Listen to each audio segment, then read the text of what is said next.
Hello guys, నమస్తే. చెప్పాను కదండి వీడియోలో రెక్కలు కట్ చేద్దాం, కోడిపిల్లలు రెక్కలు ఎదిగిపోయినాయి అని.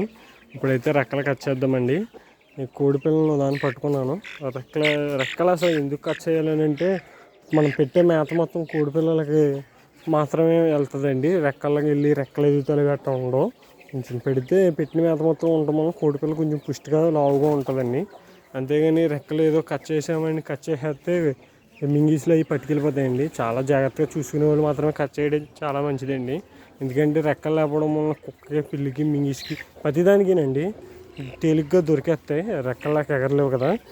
రెక్కలు కట్ చేసుకునేటప్పుడు కొంచెం దగ్గరికి కట్ చేసుకోవాలండి ఇలాగా. అంతేగాని మొత్తానికి తీసేసామంటే కొంచెం మనమే ఇబ్బంది పడాలండి. కోడిపిల్లలకి అయితే కొంచెం రెక్కలు కట్ చేస్తానండి. కోడిపిల్లలు బాగానే ఉన్నాయి, కాకపోతే ఏంటంటే కొంచెం రెక్కలు కట్ చేస్తే బాగుంటుంది కదా అని వచ్చేయడం అండి. క్వాలిటీ ఎలా ఉన్నాయో చెప్పండి. ఏ బ్రీడర్కి వచ్చినాయని మీకు ఇవన్నీ తెలుసు. ఎవరైనా ఛానల్ కొత్తగా సబ్స్క్రైబ్ చేసుకుని ఉంటే కొంచెం చూడండి వీడియోలో గట్టా.